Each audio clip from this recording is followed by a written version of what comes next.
Well, when the Old Testament ends in 430 BC, we see the Jewish people, this remnant, is just part of this vast Roman Empire, or excuse me, I'm getting ahead of myself, this vast Persian Empire. The next power that arises on the block is a very important figure that it's important to understand his influence. Alexander the Great. So he was king of the Macedonians. Alexander uh, definitely had his issues, but he was a brilliant general. And by 332 BC, he had conquered pretty much the whole known world, most of the known world. Now, how do you maintain, how do you manage an empire that large? You can't do it militarily. There's just not enough soldiers, right? But you can introduce a common culture. And Alexander wasn't Greek, but he had an affinity for the Greek culture. The word there is Hellenism. It means having to do with Greek culture. So he introduced this Hellenistic culture, and part of a culture is the language. So he introduced the Greek language throughout the empire. Greek language, culture, philosophy. And so when we see the landscape of the New Testament, we see this Greek culture. The New Testament was written in Koine Greek, this common Greek language of the common people. Alexander dies in 323 BC at a young age of 33, but he didn't have an heir, and his empire is divided among his generals. The two we're concerned with are Ptolemy, and Ptolemy was in the south, and he established the dynasty of the Ptolemies. So Ptolemy and his descendants ruled. And then in the north, we see Seleucus. And of course, he established a dynasty of the Seleucids in the north. Well, it's helpful to think about the geography of the promised land. So let me draw a highly accurate picture here. Not really, but give you a sense of the geography here is important. So you have Egypt in the south. You've got the Mediterranean Sea here. This is the promised land. This is Palestine here. Now, up here you have, of course, Asia, continent of Asia, Syria. Out here you've got a desert. So if you notice, you've got the Mediterranean Sea, and you've got desert, and then in the north you've got a continent. In the south you've got a continent. So this is a very important land bridge between two continents. And so it's a very prized piece of real estate. Initially, the Ptolemies gained control of the Promised Land, and so they ruled that area from till about 198 BC. And the Jews had it fairly well under the Ptolemies. They allowed them to live their lives, practice their faith according to their convictions. But that changed in 198 BC when the Seleucids gained control from the north of the promised land, of the Jewish land. And under the Seleucids, the Jews had to deal with this Greek culture. The Seleucids imposed the Jewish culture upon those who were part of their empire, and that included the Jews. So you see two groups arise during this time. You see the Hasidim, and I say this, two groups among the Jews. So you had Jews who were Hasidim.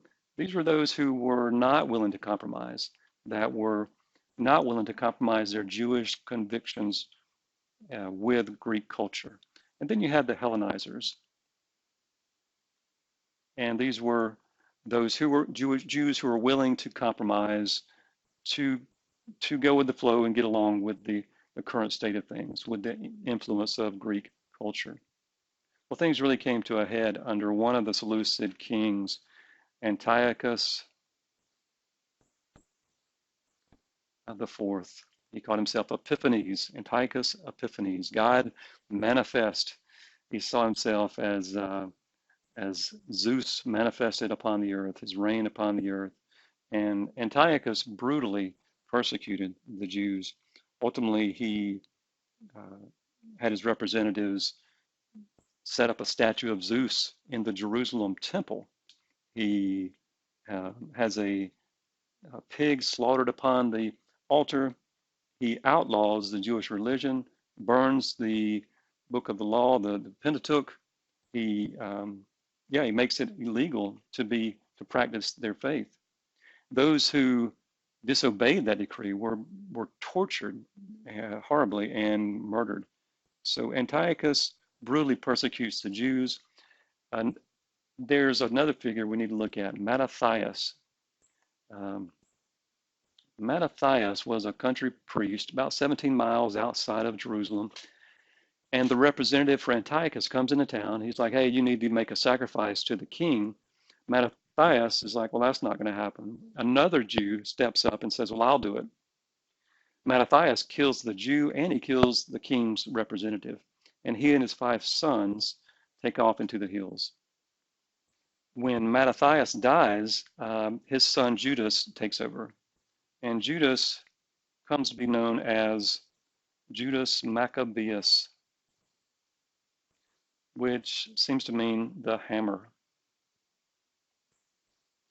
which is a pretty cool nickname. And that probably comes from the tactics that he used against the Seleucid soldiers. He would use these lightning fast, guerrilla warfare type tactics, hit the Seleucid soldiers hard, and then they would retreat back into the wilderness. I mean, this was their backyard. They knew the land. And within 3 years, they do retake the temple. So 164 BC, a very important date here, December of 164, they rededicate the temple, and this is celebrated today still. It's known as Hanukkah. At this point begins what's known as the Hasmonean period, and Hasmonean, that word just comes from, those are family, associated with Mattathias and his descendants. And so this dynasty rules for about 100 years, securing the freedom, but really without going into details here, what you really see is just a spiraling down of corruption. We come to the rule of Salome Alexandra, who ruled from 76 to about 67 BC. When she died, her 2 sons fight for the throne, and it is a bloody, bloody civil war. A new power is on the block now, and this is Rome. And General Pompey, a Roman general, is in the north, just north of Jerusalem. And he comes in, and after a 3-month siege, he takes Jerusalem. And this would be 64, maybe that's 63 BC. Jerusalem becomes part, this kingdom of this vast Roman Empire, which sets up that landscape we were talking about, where Jesus comes into this world of Roman occupation of the land, Greek culture within the land. And we're going to see also how the Jewish people responded to this culture. So within Judaism itself, you have various groups who responded to the culture in different ways.